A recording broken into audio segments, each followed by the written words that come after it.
What happens when your sense of entitlement writes a check your reality can't cash? In the pristine, ordered world of priority boarding, one woman saw a family and made a venomous assumption. She decided they were cutting the line, breaking the rules, and she chose to make a very public, very ugly scene. But she never imagined that the line they were in was a line she could never hope to join. This isn't just a story about a complaint at an airport gate. It's the story of how a single moment of prejudice triggered a catastrophic unraveling of a life, a career, and a future. Stay with me to hear the shocking, real-life karma that followed. Carolyn Prescott believed the world was a ladder, and for 38 years she had been climbing it one sharp-elbowed, meticulously planned rung at a time. She wasn't born into the world she now coveted. She had clawed her way into it. Her childhood was a beige-toned landscape of suburban modesty in Ohio, a world of coupons and sensible sedans. But from a young age, Carolyn had her sights fixed on the shimmering glass towers of Manhattan, the clinking champagne flutes of the elite, the hushed, leather-scented interiors of a life she only saw in magazines. Her weapon was a ferocious intelligence, honed into a razor's edge by a deep-seated insecurity. She graduated top of her class, secured a coveted analyst position at Stratton & Finch, a mid-tier but ambitious financial consulting firm, and proceeded to outwork, outmaneuver, and outlast every peer who stood in her way. Sleep was a necessary evil.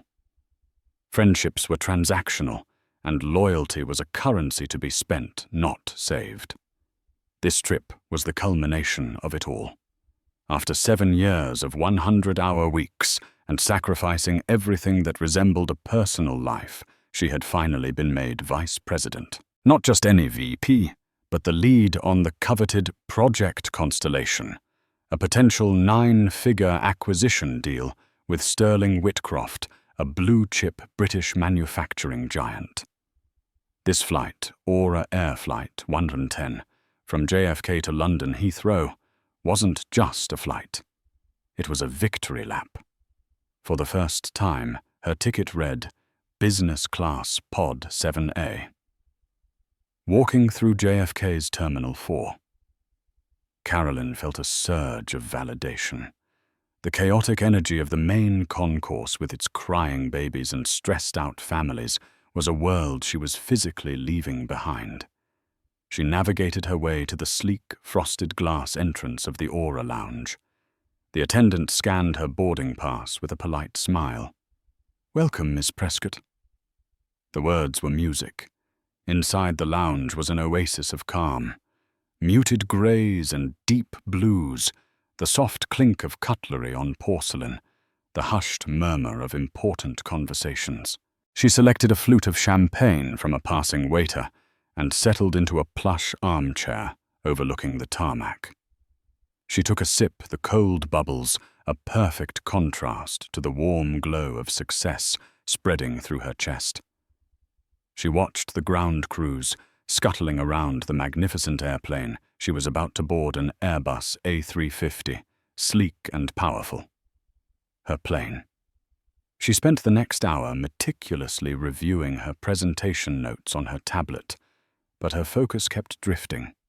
She found herself observing the other passengers in the lounge.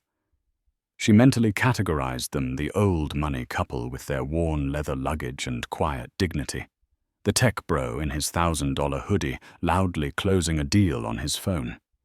The young influencer-type couple meticulously staging photos with their champagne. She felt a smug sense of belonging. These were her people now.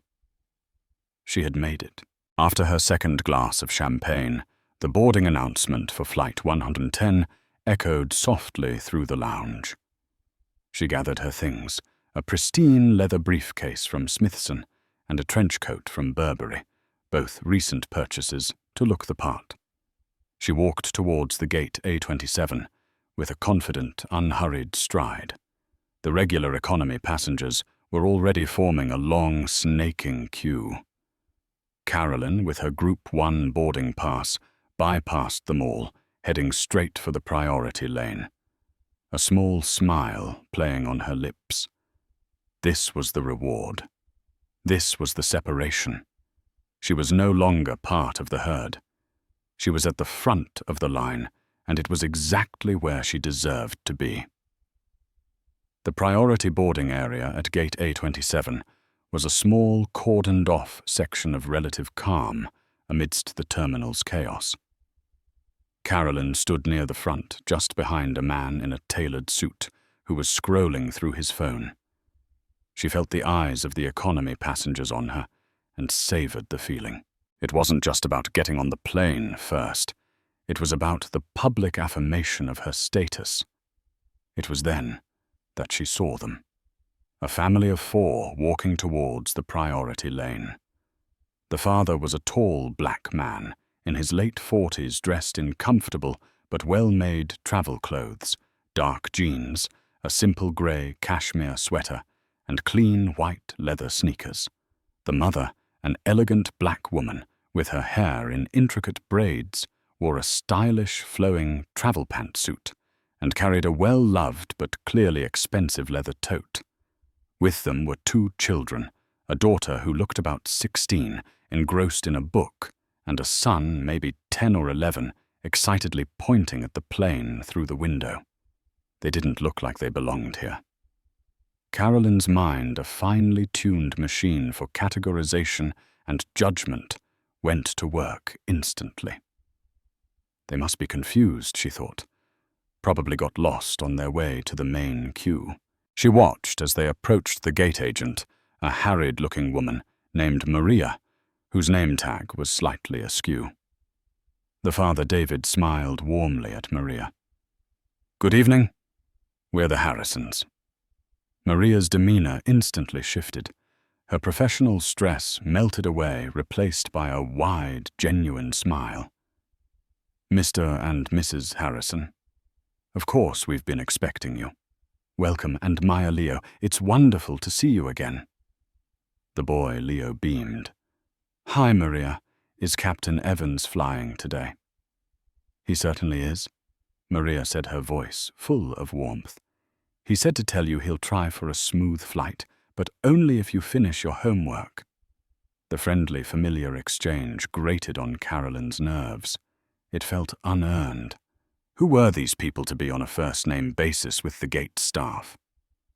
The official pre-boarding announcement crackled over the PA system. "Good evening, passengers. We are now ready to begin pre-boarding for Aura Air Flight 110 to London Heathrow.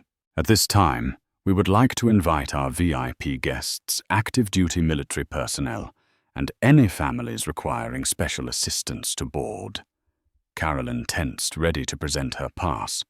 But before she could move, Maria unclipped the velvet rope for the Harrison family. "Right this way," she said, gesturing for them to proceed down the jet bridge. A hot, indignant fury surged through Carolyn. This was wrong. They were jumping the queue.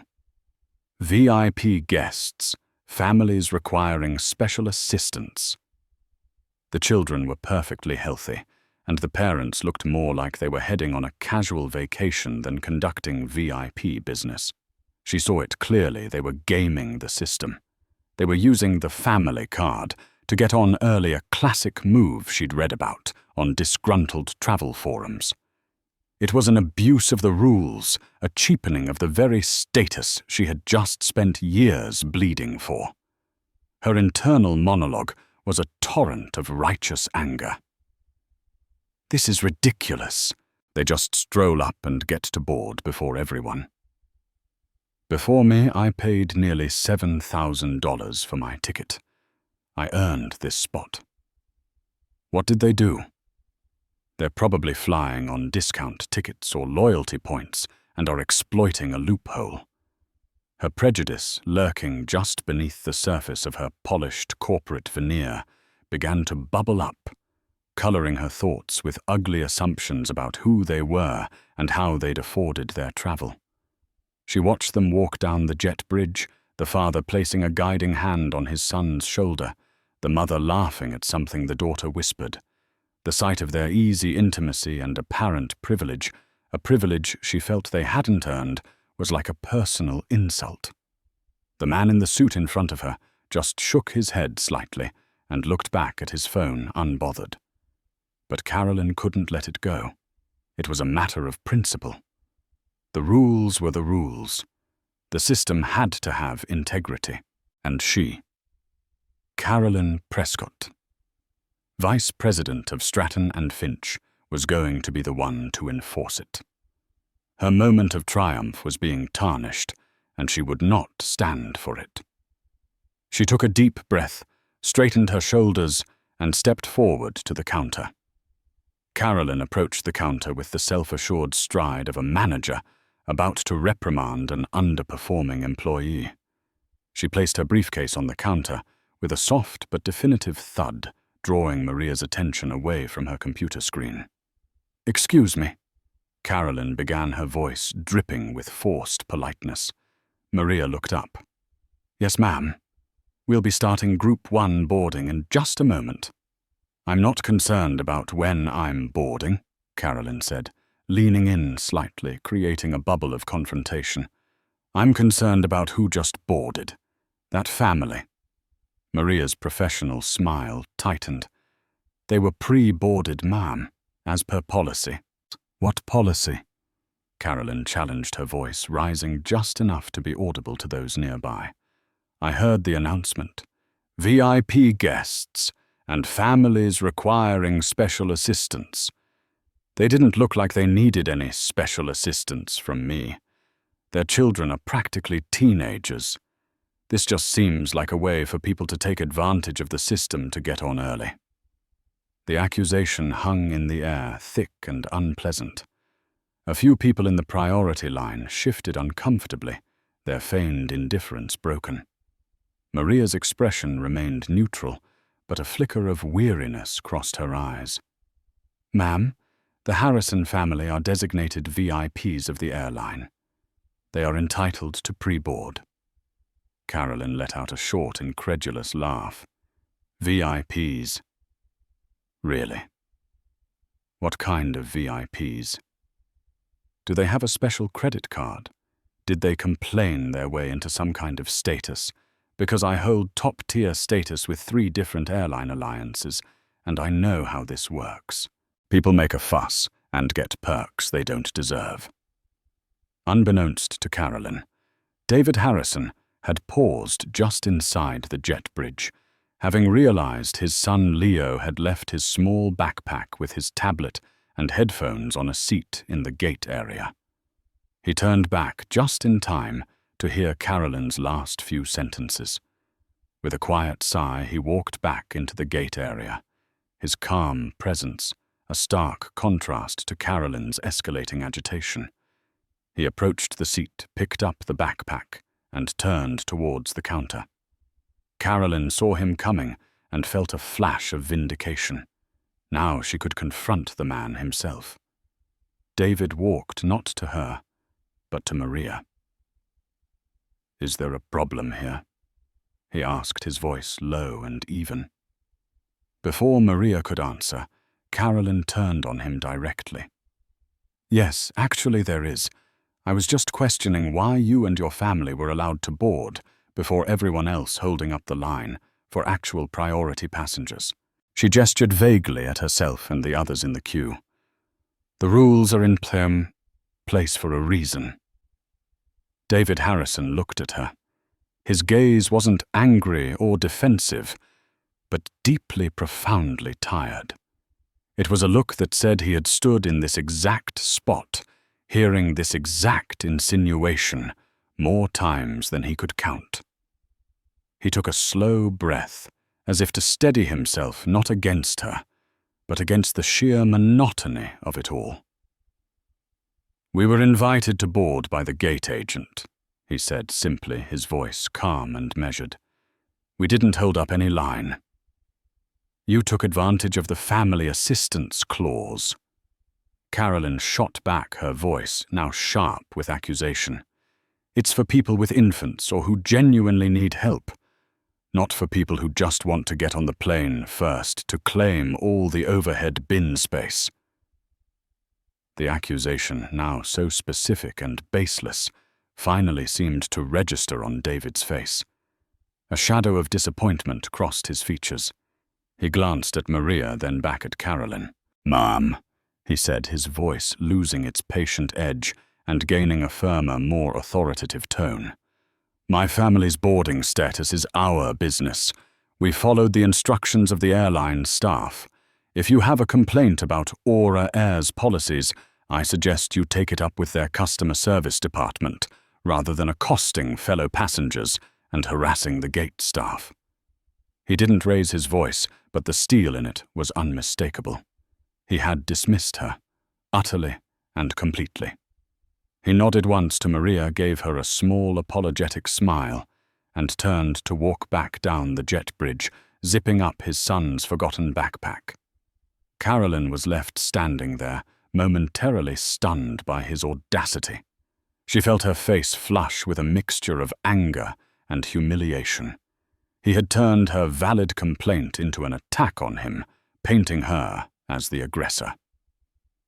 "We will now begin boarding for Group 1, Maria announced, her voice crisp and loud, cutting through the tension.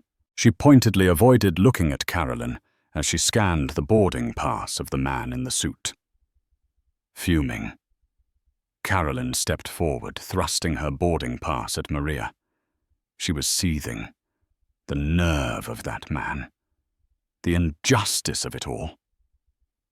As she walked down the jet bridge, she promised herself she would be writing a very, very strongly worded letter to Aura Air's corporate office.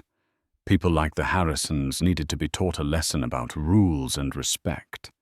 She felt a grim sense of satisfaction. She had stood up for what was right. Now she was going to go enjoy the flight she had so thoroughly earned. Stepping from the sterile jet bridge into the cabin of the Aura Air A350 was like entering a different world. The lighting was soft and ambient, shifting in gentle hues of lilac and rose. The air was scented with a subtle calming aroma of white tea and verbena. A flight attendant with a warm smile greeted her at the door. "Welcome aboard, Miss Prescott. You're in 7A to your left." Carolyn's anger began to dissipate, replaced by the familiar thrill of luxury. She found her pod a masterpiece of privacy and comfort. A lie-flat seat upholstered in soft dove-grey leather, a personal 18-inch screen, a polished wood-grain console, and a small amenity kit from La Mer waiting for her. She stowed her briefcase in the overhead bin and settled into the seat, the supple leather sighing under her. This was her world. That unpleasantness at the gate was a minor disturbance, a clash with a world she was leaving behind. She watched as the rest of the business class cabin filled up. Then she saw the Harrisons again. To her immense annoyance, they weren't being led back towards premium economy or, heaven forbid, coach. Instead, the lead flight attendant, a distinguished-looking man in his 50s named Gregory, personally escorted them to the very front of the cabin to row 1. Row 1 on this aircraft wasn't just business class. It was the first-class suite section, a semi-private cabin with only 4 seats, separated by a discreet divider. The Harrisons settled in, taking all 4 seats. The space looked even more luxurious, with closing doors for complete privacy. Carolyn felt that familiar spike of indignation. So they were in first class. That didn't make them VIPs. It just meant they had more money, or more likely more loyalty points than sense. It didn't give them the right to break the boarding protocol. As the passengers settled, Gregory and another flight attendant began their pre-departure service. When Gregory reached her pod, he offered her a warm smile. "Miss Prescott, may I offer you some champagne orange juice or a glass of water before we depart?" "Champagne," Carolyn said, the word clipped. Of course. The Taittinger Comte de Champagne, 2008, he said, pouring the sparkling liquid into a delicate crystal flute. He presented it to her with a slight bow. Carolyn took a sip, trying to regain her equilibrium. The champagne was exquisite, far better than what was served in the lounge. She watched Gregory as he continued his service. When he reached row 1, his entire demeanor changed. It was a subtle shift, but to Carolyn's hyper-observant eyes, it was a seismic one. His posture became less that of a service provider, and more that of a respectful aide. "Mr. Harrison," Gregory said, his voice warm and familiar.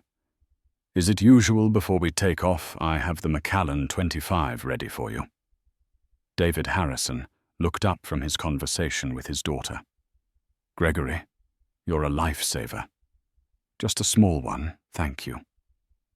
"Eleanor." "I'll have what you're having, David," his wife replied with a smile. "And Gregory, could you please make sure the pilots know how much Leo loves a little bit of turbulence over the Atlantic? He says it feels like a roller coaster." Gregory laughed, a deep, genuine sound. "I will pass on the young master's request, Dr. Harrison, though I can't make any promises. And for Maya, the selection of classic films has been updated as you suggested on your last flight." "Excellent, thank you, Gregory," the teenage girl said, not with the arrogance of a spoiled child, but with the casual confidence of someone used to having her suggestions taken seriously. Carolyn sat in her pod flute, halfway to her lips, utterly frozen. Dr. Harrison, the Macallan 25. Suggestions on in-flight entertainment. Last flight. This wasn't the behavior of a family on a one-off luxury vacation. This was something else entirely. The easy familiarity, the effortless command, the crew's profound deference. It didn't add up. A cold dread, sharp and unfamiliar, began to prickle at the edges of her consciousness. It was the feeling of a carefully constructed worldview beginning to fracture. She tried to dismiss it, telling herself they were just outrageously wealthy and demanding clients, the kind airlines bend over backwards for. But even that didn't quite fit the tone of the interaction. It wasn't just deference, it was respect. It was almost familial. The flight took off smoothly, and as the plane climbed above the clouds, the cabin service began. Carolyn ordered the seared scallops and a glass of Sancerre, determined to enjoy the experience she had paid for. But her eyes kept drifting towards the front of the cabin. She could see the soft glow of the lights from the Harrison suite and hear the faint murmur of their conversation and laughter. An hour into the flight, she needed to use the restroom. The one at the front of the business class cabin was occupied. As she waited, she saw Gregory emerge from the galley with a small, beautifully decorated cake, a single candle lit on top. He walked to the Harrison suite and presented it to the young boy, Leo. The family began to sing a soft, private happy birthday. Carolyn stood there unseen in the darkened cabin, a silent witness to this intimate family moment. It was Leo's birthday. That's why they were traveling. And the airline was celebrating it with them. A sudden, sickening realization began to dawn on her. The pieces were clicking into place, forming a picture she didn't want to see. Her complaint at the gate, her public accusations of them gaming the system, it all replayed in her mind. But this time it was tinged with a horrifying new perspective. Who were these people? She retreated to her pod, her appetite gone. The seared scallops now seemed tasteless, the Sancerre sour. Her luxurious seat felt less like a throne and more like a gilded cage. For the next few hours, every smile from a flight attendant felt strained. Every offer of a drink or a snack felt like a veiled judgment. She was trapped at 35,000 feet, with a growing certainty that she had made a terrible, terrible mistake. but she still couldn't comprehend the scale of it. Not yet. Carolyn couldn't shake the feeling of being watched. Every time a flight attendant passed her pod, she felt their eyes linger for a fraction of a second too long. The professional smiles seemed to carry a glint of something else. Pity, contempt. She tried to lose herself in a film, but the words on the screen were just a meaningless jumble. Her mind was racing, replaying the scene at the gate, the words she'd used, the condescending tone in her voice, and contrasting it with the quiet, unshakable confidence of David Harrison. She needed to know. The uncertainty was eating her alive. She decided to try a different tactic, feigned concern. When she saw Gregory walking down the aisle during a quiet moment in the flight, she pressed her call button. He appeared at her pod almost instantly. "Yes, Ms. Prescott." "Can I get you anything?" "Yes, thank you," she said, arranging her features into a mask of polite inquiry. "I was just hoping you could pass a message to the family in row 1 for me." Gregory's posture stiffened almost imperceptibly. "A message, ma'am?" "Yes." Carolyn continued, trying to sound gracious. "I feel our interaction at the gate started off on the wrong foot. There was a misunderstanding about the boarding process, and I may have been a little abrupt. I'd like to apologize if I caused them any offense." It was a calculated move. An apology would either smooth things over, or she hoped elicit more information. Gregory looked at her for a long moment, his expression unreadable. He seemed to be weighing his words carefully. "I appreciate the sentiment, Ms. Prescott. However, I can assure you the Harrisons are not dwelling on the matter. They are quite used to it." The last 4 words landed like tiny, sharp stones. Used to it. Used to. What people questioning their right to be in a space they clearly belonged in. The implication was a quiet, devastating indictment. But Carolyn couldn't stop. The need to understand her blunder had overridden her sense of self-preservation. "It's just that, well, you all seem to know them so well. They must fly Aura Air quite often." This was the moment Gregory decided the charade was over. Perhaps it was the condescension that still lingered in her voice, or perhaps he felt it was a teachable moment. He leaned in, slightly lowering his voice to a confidential yet chillingly formal tone. "Ms. Prescott," he began. "You are flying on Aura Air. The airline was founded in 2015 as a boutique carrier focused on the transatlantic luxury market. It was a subsidiary of the aviation logistics company, Airline Fleet Management." Carolyn stared at him, confused by the corporate history lesson. "Okay." Gregory continued, his eyes locked on hers. 2 years ago, Airline was acquired in a leveraged buyout by a private equity firm. That firm restructured the entire portfolio. They sold off the cargo divisions, but doubled down on the luxury passenger experience. They invested over $1 billion in new aircraft like this. A350 redesigned the cabins and relaunched Aura Air as the flagship brand. That firm is called the Harrison Group. The name hit Carolyn with the force of a physical blow. Harrison Group. She felt the blood drain from her face. No, it couldn't be. Gregory's voice was relentless, a calm, factual torrent that was dismantling her world brick by brick. Mr. David Harrison is the founder and chairman of the Harrison Group. His wife, Dr. Eleanor Harrison, sits on the board and is a world-renowned pediatric oncologist who heads the Harrison Foundation's philanthropic efforts. They are not just VIPs, Ms. Prescott. They are, for all intents and purposes, the owners of this airline. He paused, letting the full weight of his words sink in. This isn't just an airplane to them. It's their family's business.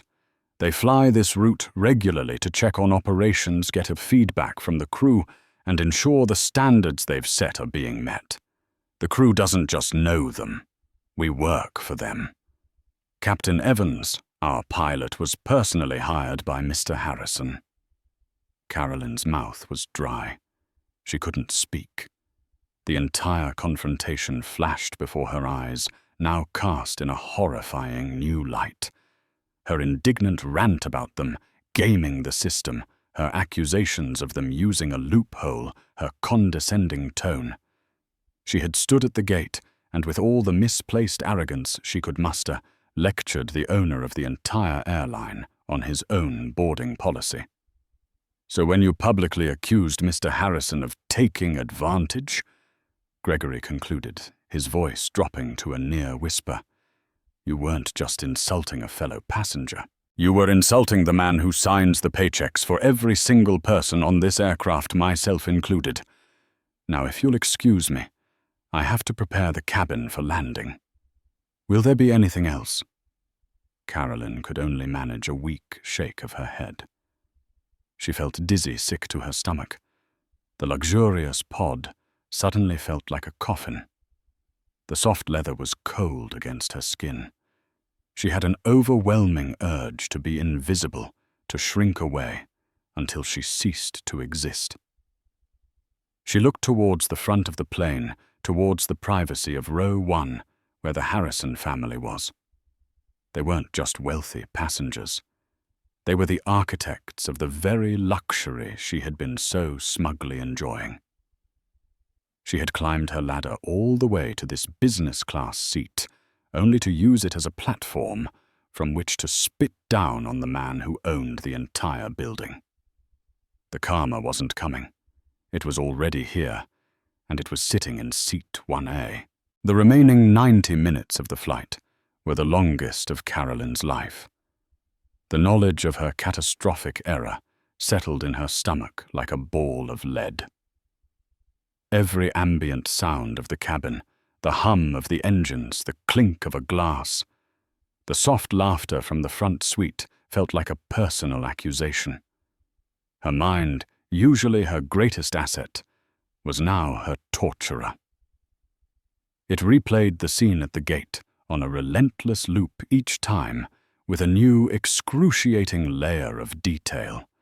The weary patience in David Harrison's eyes, the polite, strained smile on Maria's face, her own voice shrill and self-righteous, echoing in her memory. She had acted out a stereotype she would have vehemently denied. She embodied the entitled, prejudiced woman, so blinded by her own climb that she couldn't imagine a black man could be anything other than someone trying to cheat the system. Worse still, the professional implications began to cascade through her brain. She hadn't just made a fool of herself. She had made a fool of her company. She was Carolyn Prescott, Vice President of Stratton and Finch. What if Harrison remembered that? What if he made a call? The world of high finance and private equity was surprisingly small. A reputation so painstakingly built could be shattered by a single story told in the right boardroom. And then a far more terrifying thought struck her, a jolt so powerful it felt like the plane had hit an air pocket. Project Constellation, the deal in London, the reason for this entire trip. She was flying to London to pitch the acquisition of Sterling Whitcroft. Who was the client Stratton and Finch was representing? A fast-growing American conglomerate looking to expand into the European market. A company called North American Logistics. She frantically pulled out her tablet, her hands trembling as she switched off airplane mode the second the plane's wheels touched the tarmac at Heathrow. She navigated to her files, her heart pounding against her ribs. She opened the Project Constellation prospectus. She scrolled down to the client profile, past the financials, to the corporate structure overview. And there it was in crisp black-and-white print that seemed to mock her. North American Logistics is a wholly owned subsidiary of the Harrison Group. The tablet almost slipped from her grasp. The air left her lungs in a silent scream. It wasn't just that she had insulted the owner of the airline she was flying on. She had insulted her firm's client. No, not just the client, the ultimate decision-maker. The man whose approval was essential for the 9-figure deal that was supposed to cement her career. David Harrison. The carefully constructed edifice of her life began to crumble. This wasn't just a social gaffe anymore. This was professional suicide. The London meeting wasn't a pitch, it was a firing squad, and she had just handed them the ammunition. As the plane taxied to the gate, the seatbelt sign pinged off. The familiar rush of passengers gathering their belongings began. Carolyn remained frozen in her seat, paralyzed by the sheer, unmitigated horror of her situation. Gregory walked past her pod, catching her eye for a brief second. There was no malice in his gaze, only a quiet, professional finality. He knew. He had probably known all along. The Harrison family were the first to disembark naturally. David walked past her row without a glance in her direction. He wasn't ignoring her. It was worse. She was so insignificant, so far beneath his notice, that he had likely already forgotten the unpleasant little woman from the gate. But she knew his associates would be briefed. People like him didn't get to where they were by ignoring red flags about the people they were about to do business with. Her behavior wasn't just rude. It was a liability. It showed poor judgment, a lack of emotional control, and a deep-seated prejudice, all toxic traits in the world of high-stakes corporate consulting. Slowly, mechanically, Carolyn gathered her things. Her Smithson briefcase now felt like a cheap prop. Her Burberry trench coat felt like a costume. She walked off the plane and into the sprawling chaos of Heathrow's Terminal 5. Not as a conquering VP, but as a dead woman walking. The deal was dead. Her promotion was a joke. Her career at Stratton & Finch was over. She just didn't know the exact moment the axe would fall. She navigated her way through immigration and baggage claim in a daze.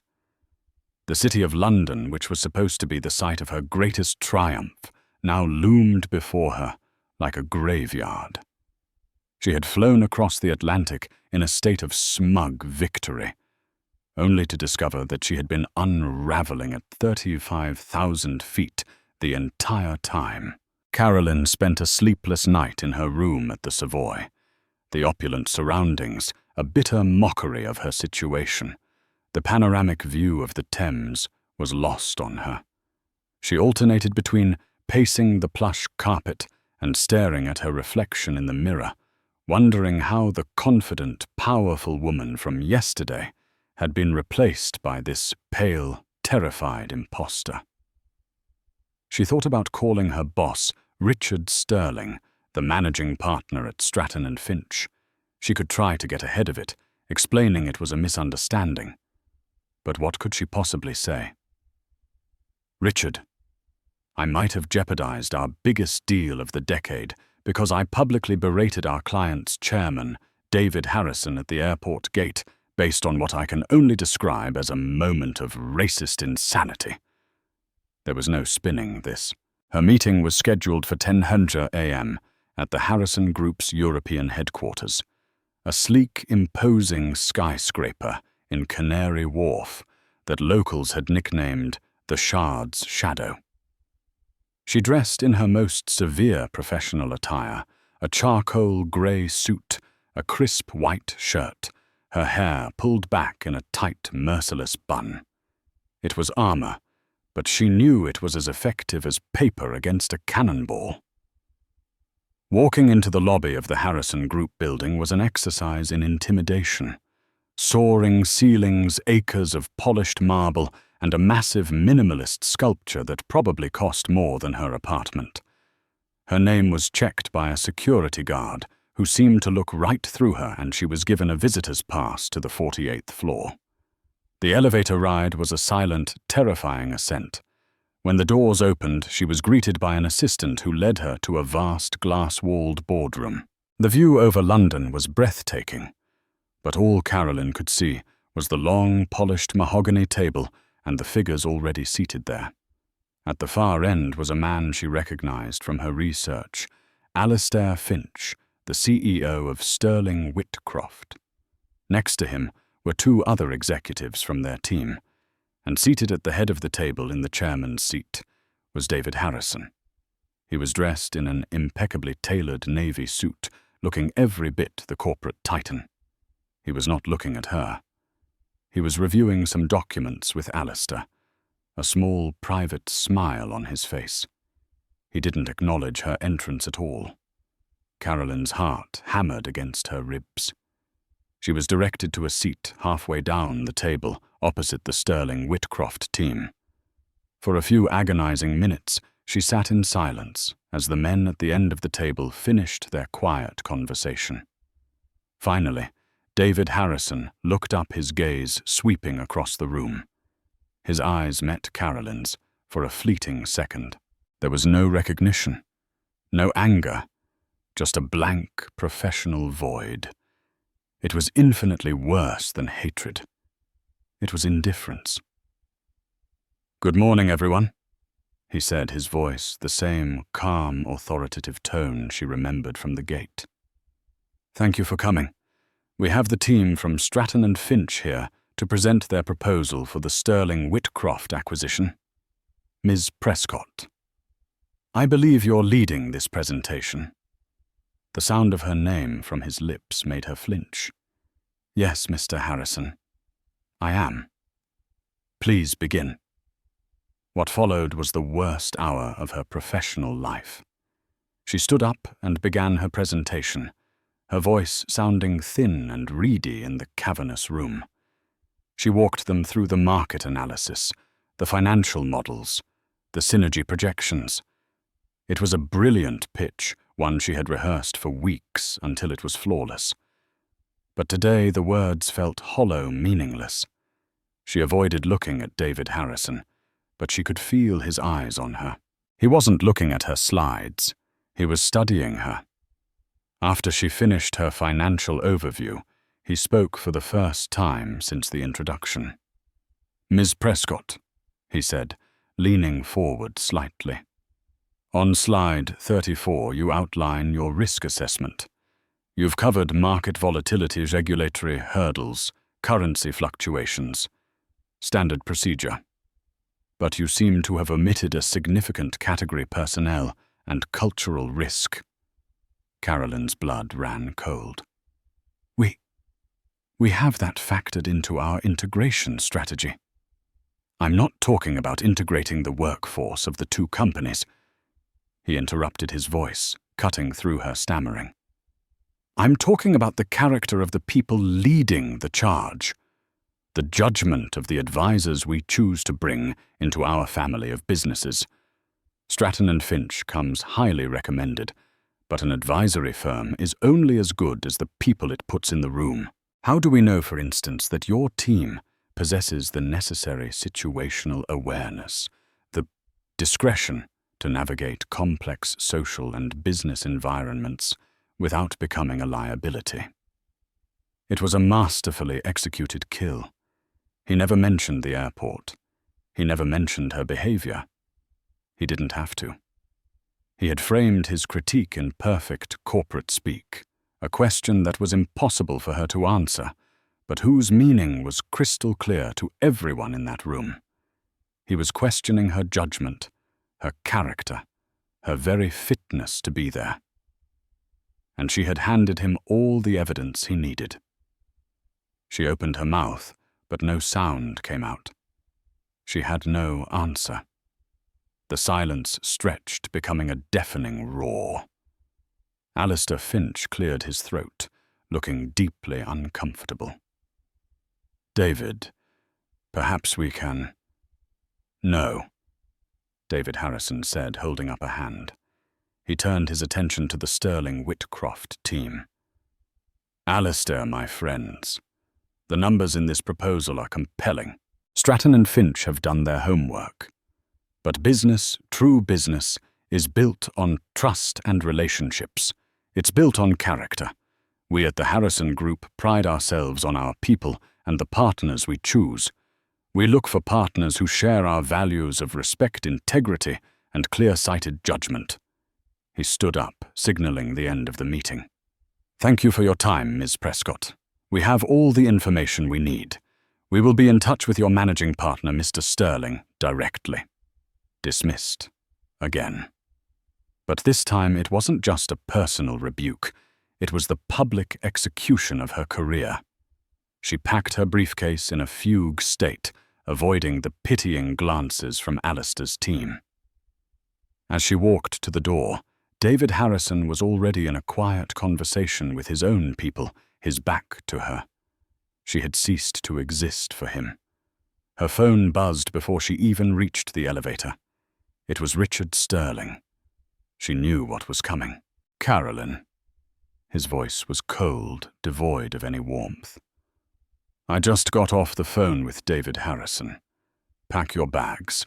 Your flight back to New York is booked for this evening. In economy.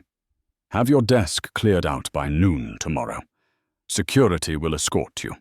We're terminating your employment for cause effective immediately for gross misconduct and reputational damage to the firm.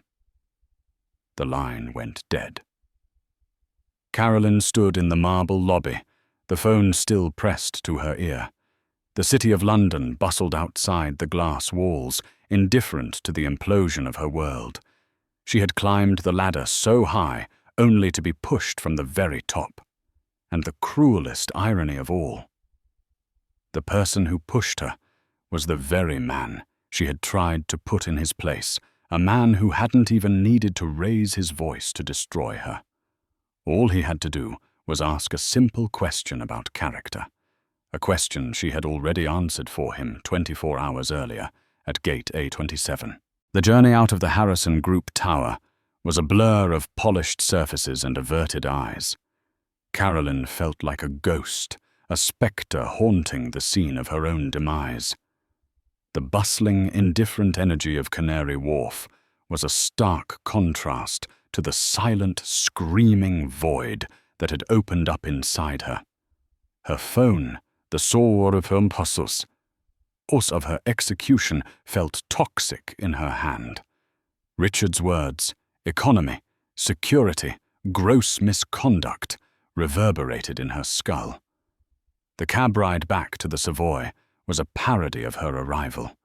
The iconic landmarks of London, which had seemed like monuments to her ambition just a day before, now looked like tombstones marking the grave of her career. Back in her suite, the opulence was suffocating. She packed her bags with a frantic, clumsy energy, her movements jerky and uncoordinated. Every luxurious item, the silk blouse she'd planned to wear to a celebratory dinner, the expensive leather portfolio felt like an artifact from a different person's life. Her flight home was scheduled for 9 p.m. She arrived at Heathrow hours early, a refugee seeking the anonymous sanctuary of the terminal. She didn't dare go near the Aura Air Lounge. Instead, she sat in the general departure area, surrounded by the very crowds she had so smugly looked down upon. The noise, the smells, the sheer chaotic humanity of it all pressed in on her. Boarding the plane was the first true taste of her new reality. She shuffled along in the Group 8 queue, her carry-on bumping against her leg. She found her seat 42E, a middle seat. For the next 7 hours, she was wedged between a snoring, heavy-set man who spilled into her space and a young mother whose baby cried with an unrelenting, piercing agony. The air was stale, the legroom non-existent. She was served a lukewarm meal on a plastic tray that tasted of salt and regret. It was a perfect, torturous inversion of her flight over. She remembered the lie-flat pod, the Taittinger champagne, the deferential service, and a wave of hysterical, silent laughter bubbled up in her chest. She had been so obsessed with the injustice of a family boarding a few minutes early that she had never once appreciated the incredible privilege of her own position. Now that privilege was gone, and she was left with nothing but the consequences. Back in New York, the city felt hostile. The grey, slushy streets of late autumn mirrored the state of her soul.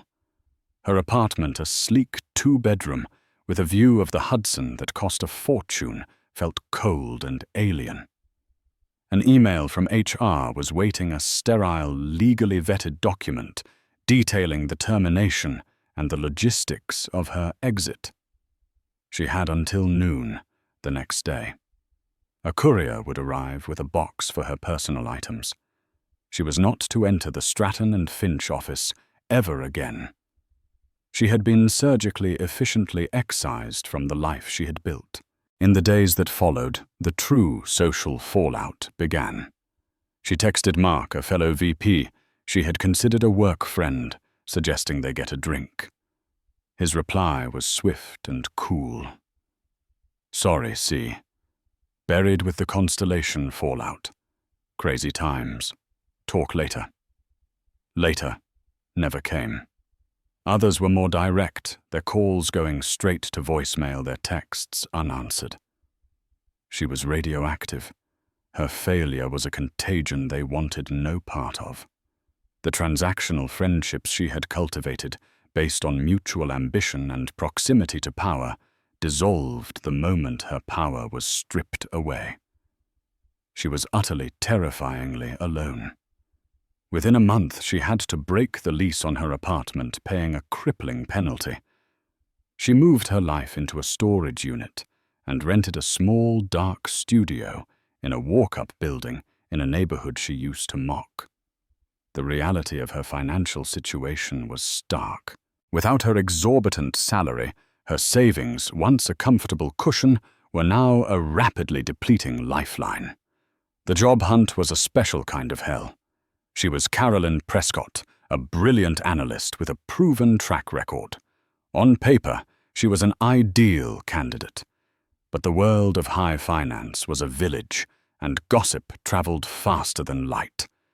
Headhunters who had once hounded her with offers were now distant and evasive.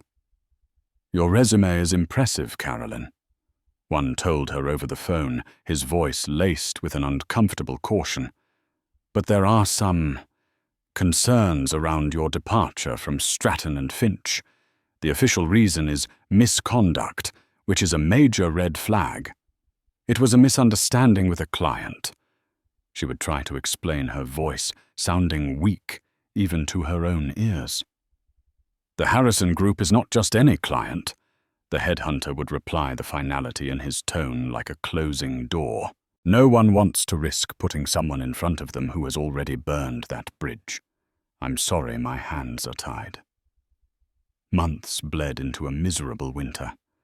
Her ambition, once a roaring fire, was now just a pile of cold ash. One afternoon, nursing a cheap coffee in a cafe and scrolling through low-level analyst jobs on her laptop, she saw him. On the news ticker of a TV mounted in the corner, a headline flashed, "Harrison Foundation funds new pediatric oncology wing at Mount Sinai." The screen cut to a press conference. There they were. David Harrison, standing at a podium, speaking about the importance of community and giving back. Beside him, beaming, was his wife, Dr. Eleanor Harrison, the woman the wing was being named after. And behind them stood their children, Maya and Leo, the whole family looking proud, happy, and united. They weren't just powerful, they were philanthropic. They weren't just successful, they were trying to do good in the world. And in that moment, sitting in her cheap coat in a dingy coffee shop, Carolyn Prescott finally understood. Her rage at the gate hadn't been about the boarding order. It hadn't been about rules or fairness. It had been a raw, ugly manifestation of envy. She had looked at the Harrison family, and seen everything she lacked. She had wealth, but they had a dynastic fortune. She had a title, but they had real power. And most painfully, they had a loving, happy family, a warmth and connection she had long ago sacrificed at the altar of her career. She had seen their effortless grace, and it had enraged her because her own life was built on frantic, desperate effort. Her attack wasn't an attempt to enforce the rules. It was a desperate, pathetic attempt to tear them down, to spoil something beautiful, because it reflected her own hollowness. She looked away from the screen at her own pale reflection in the cafe window. The face that stared back was no longer a vice president. It was just a woman who had lost everything. A woman haunted, not by the man who had destroyed her career, but by the ugly truth of who she was. The karma hadn't just been losing her job and her status. The real karma was being forced to live every single day with that reflection.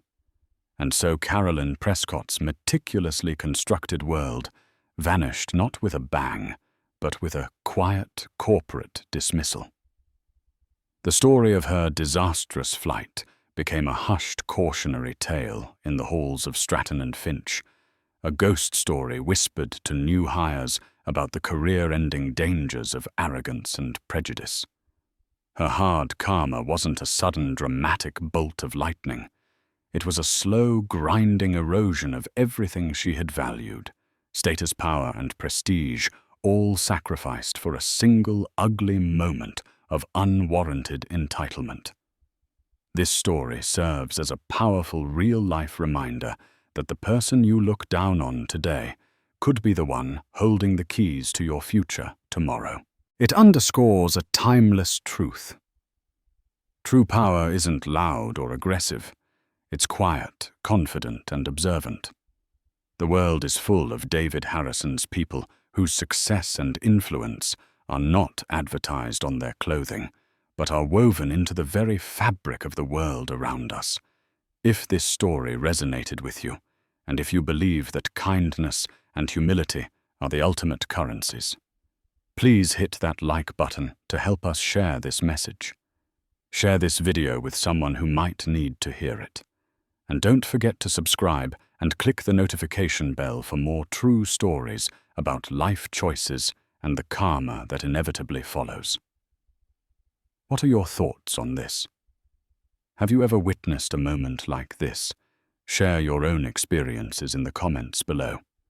We read every single one. Thank you for listening.